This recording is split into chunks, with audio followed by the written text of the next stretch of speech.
Ela estava parada na calçada com a mala na mão, o coração partido em pedaços que ela nem sabia como juntar, quando percebeu que não tinha mais nada a perder.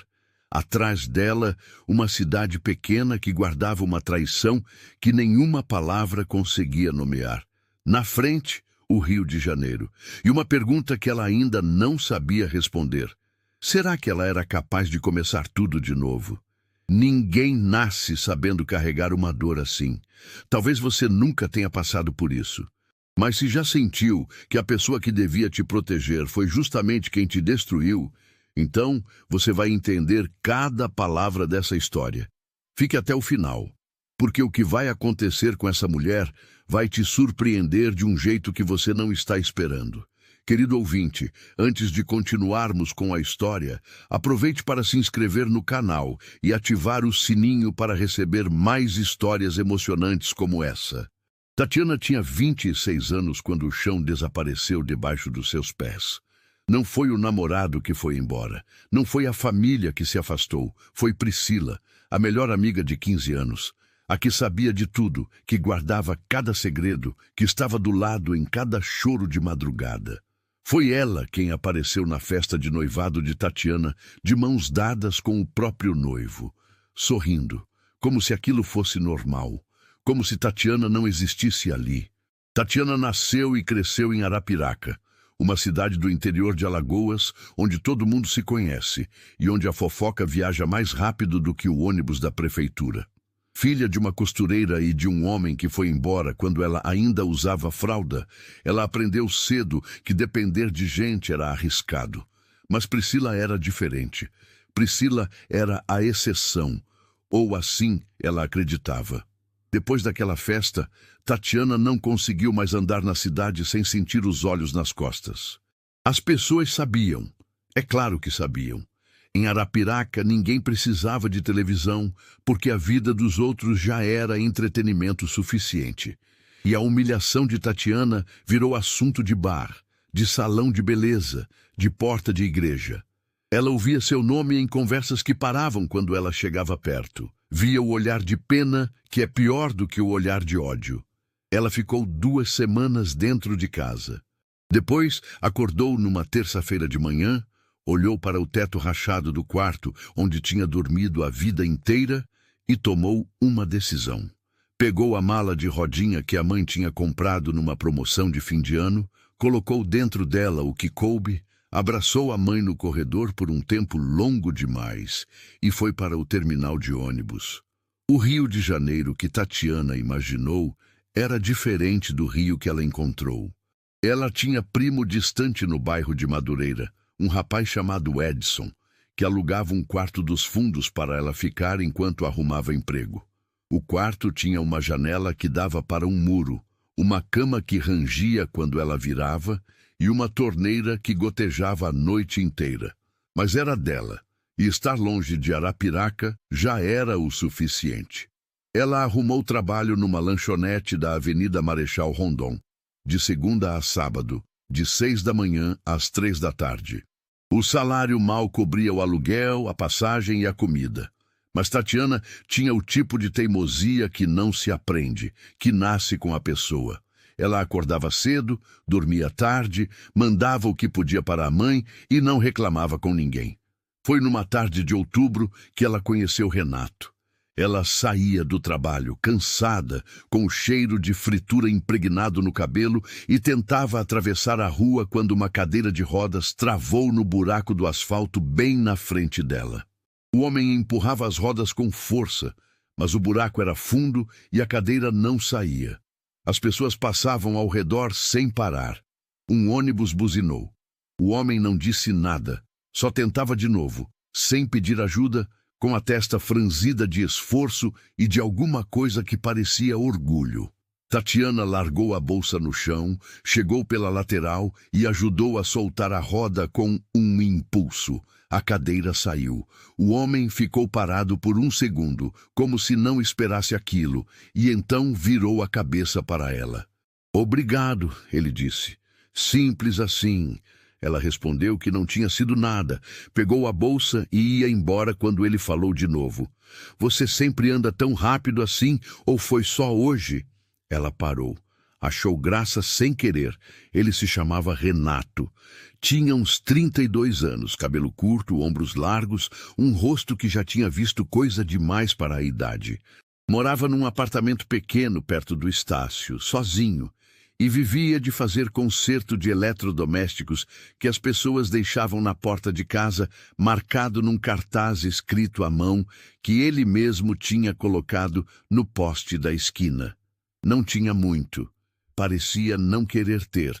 Eles não trocaram número naquele dia. Mas o Rio de Janeiro tem o jeito estranho de repetir as pessoas certas na vida da gente. Uma semana depois, ela o viu de novo numa padaria do bairro, tomando café na beira do balcão, com uma expressão de quem estava no lugar errado e gostava disso. Ele a reconheceu antes dela reconhecê-lo. Acenou com a cabeça. Ela sentou na cadeira ao lado, sem ser chamada. A conversa foi estranha no começo, porque os dois tinham o hábito de não dizer tudo. Ela não contou por que tinha saído de Alagoas. Ele não explicou por que estava na cadeira de rodas. Mas havia algo ali que não precisava de explicação. Uma espécie de reconhecimento entre pessoas que já foram machucadas de um jeito que não aparece na pele. Ao longo das semanas seguintes, eles foram se encontrando sem combinar. Ela passava pela rua dele às vezes de propósito, às vezes não. Ele a esperava na padaria algumas manhãs, fingindo que tinha ido por acaso. Os dois sabiam que não era por acaso, mas nenhum dos dois dizia isso. Ela aprendeu que ele tinha se machucado num acidente de carro 3 anos antes. Que antes disso, ele tinha uma vida que ele descrevia como barulhenta demais. Que gostava de silêncio agora. Que tinha família, mas não falava muito sobre eles. Que quando dizia que estava bem, o tom de voz fazia a frase soar como o contrário. Ele aprendeu que ela era da costura como a mãe, mas que nunca quis ser costureira. Que gostava de cozinhar, mas ficava com raiva quando elogiavam a comida dela antes de perguntar qualquer outra coisa. Que ria fácil, mas chorava difícil. Que carregava uma mágoa que não tinha nome ainda.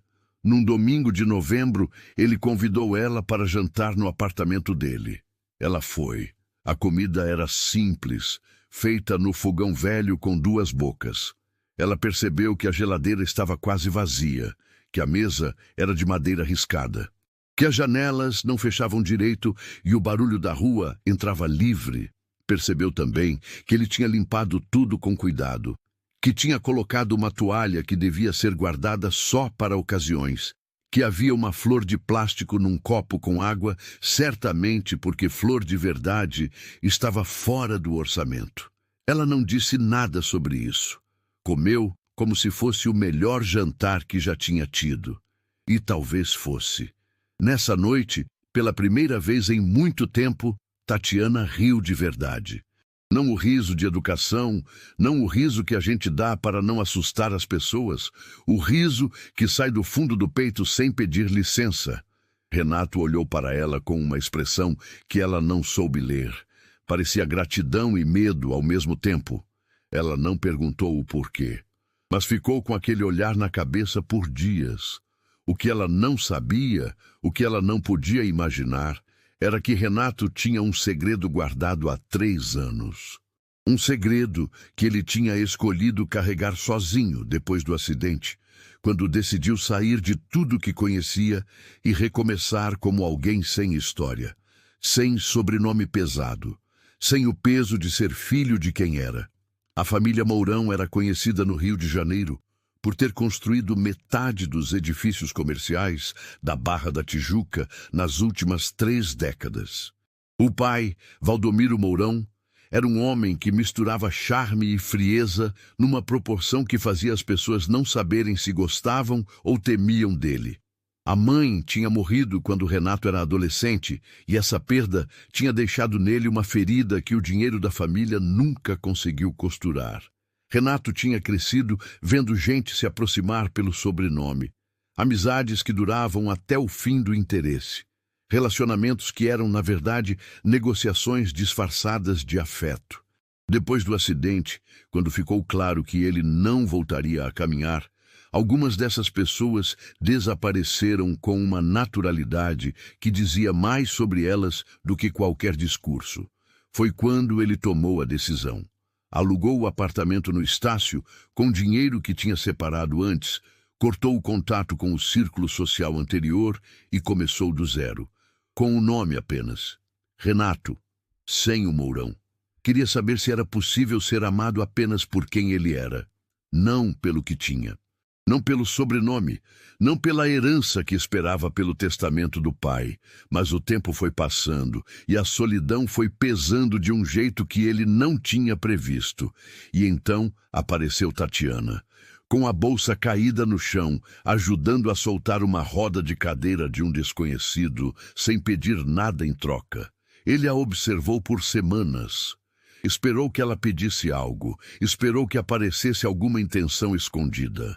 Mas ela estava sempre lá, do jeito mais simples do mundo, sem querer nada além da presença dele. Isso o assustou mais do que tudo. Um dia, o irmão de Renato apareceu no apartamento sem avisar. Márcio Mourão era 2 anos mais velho, usava terno mesmo no fim de semana, e tinha a habilidade de tornar qualquer ambiente desconfortável só de entrar nele. Chegou quando Tatiana estava ajudando Renato a trocar o ventilador da sala, os dois cobertos de poeira e rindo de alguma coisa que tinha dado errado. Márcio parou na porta. Olhou para Tatiana de um jeito que ela sentiu na pele. Um olhar que media e descartava ao mesmo tempo. Depois olhou para o irmão com uma expressão que dizia tudo sem precisar de palavras.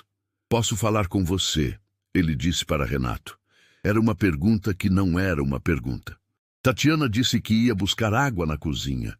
Ficou lá mais tempo do que precisava, mas não fechou a porta completamente. Ela ouviu a voz do irmão, baixa e controlada, dizendo que o pai estava ficando impaciente, que havia decisões esperando, que aquilo não podia continuar assim. E então, a frase que ficou no peito dela como uma pedra: "Essa menina não sabe com quem está lidando, Renato. Você vai ter que escolher." Ela voltou para a sala com os copos d'água, serviu os dois. Não disse que tinha ouvido, mas olhou para Renato de um jeito diferente, esperando que ele dissesse alguma coisa. Ele não disse. Naquela noite, ela voltou para o quarto em Madureira e ficou acordada ouvindo a torneira gotejar. Aquela frase dava voltas na cabeça. Não sabe com quem está lidando. O que isso queria dizer? Renato escondia alguma coisa.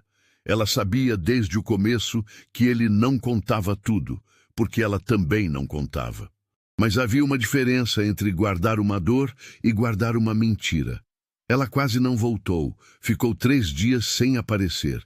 Ele mandou uma mensagem simples: sumiu. Ela não respondeu logo.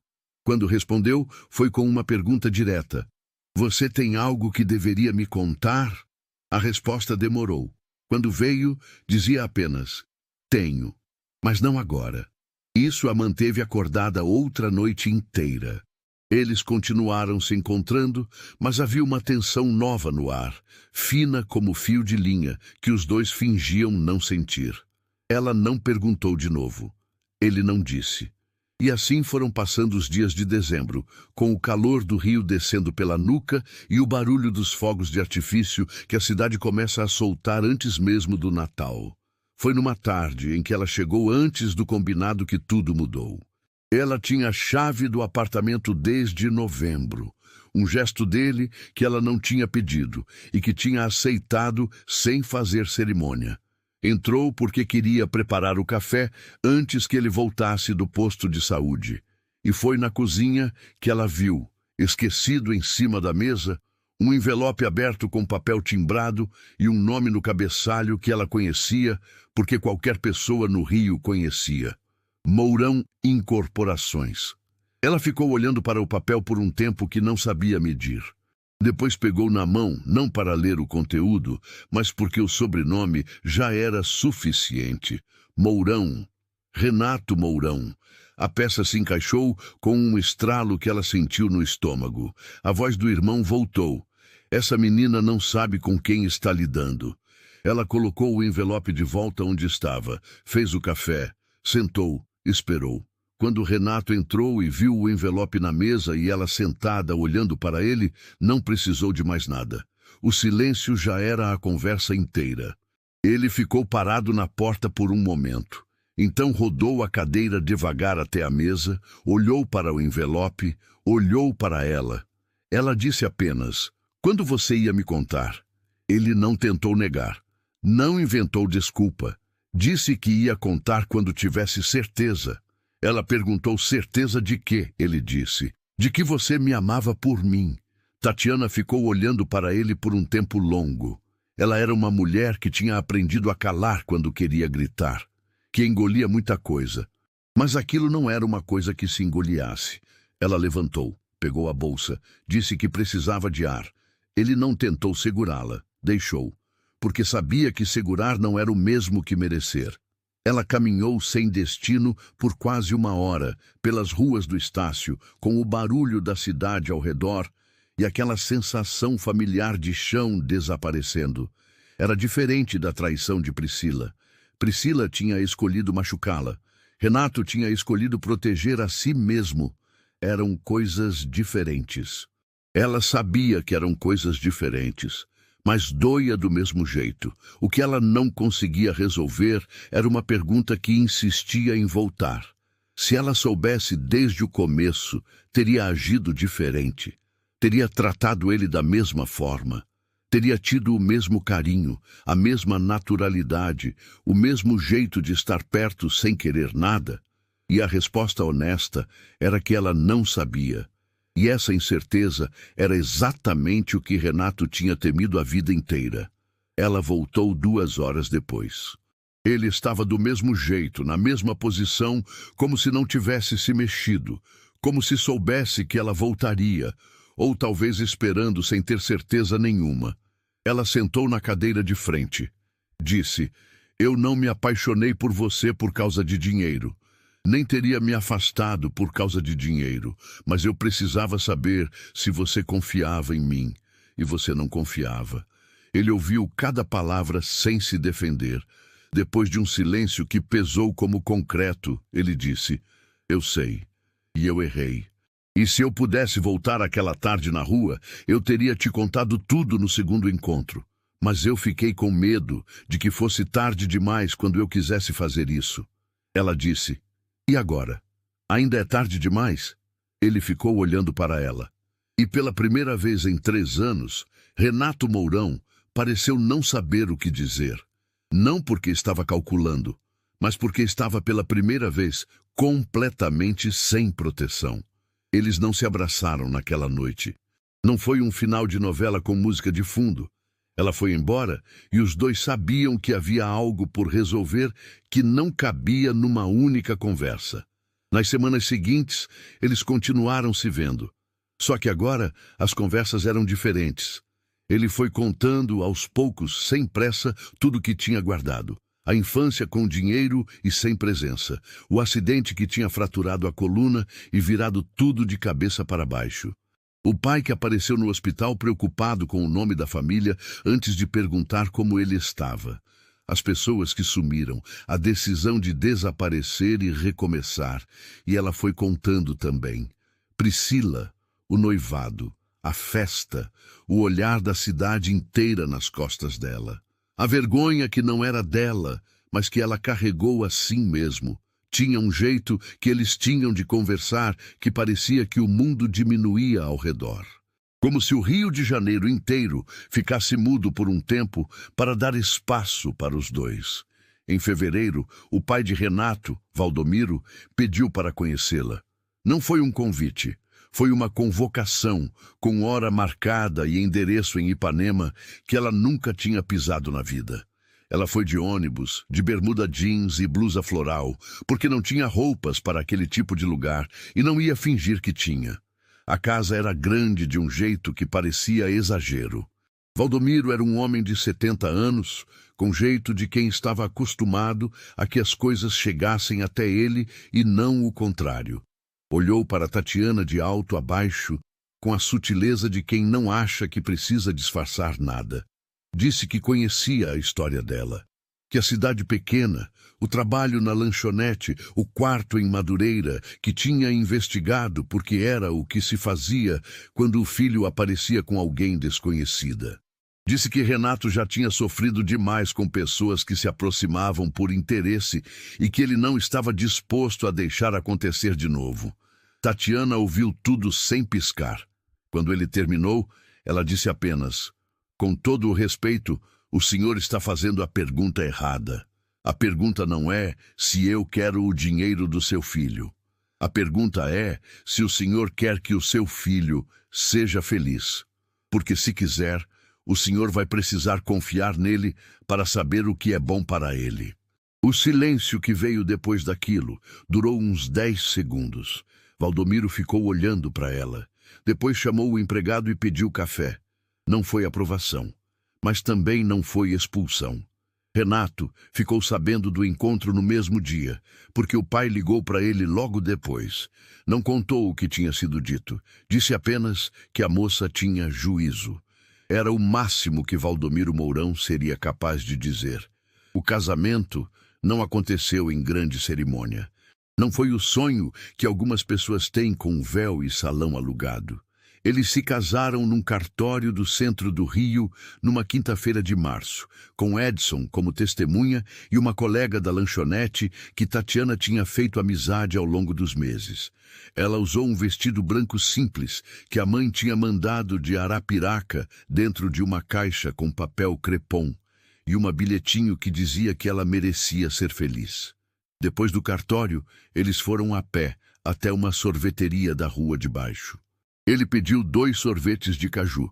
Ela disse que sempre achou caju doce demais. Ele disse que era exatamente por isso que tinha pedido. Ela riu. Não era a vida que ela tinha imaginado. Era outra coisa.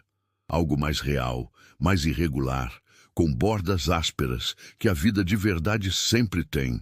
Mas havia uma leveza naquilo que ela não conseguia explicar. Só sentir.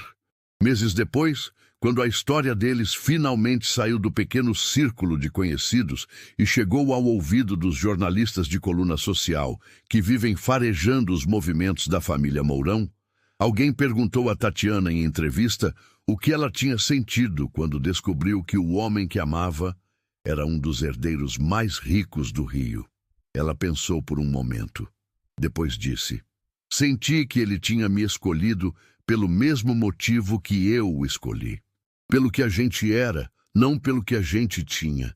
E quando perguntaram se ela teria amado ele do mesmo jeito se soubesse desde o começo, ela ficou quieta por um tempo que fez o entrevistador achar que ela não ia responder.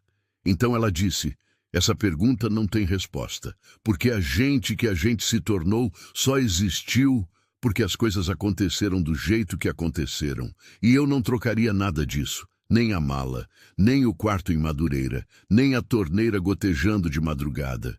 Renato, do outro lado da sala, ouviu aquilo sem dizer nada, mas tinha uma expressão no rosto que ela conhecia bem.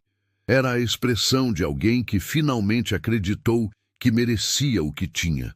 Priscila, em Arapiraca, nunca pediu desculpas.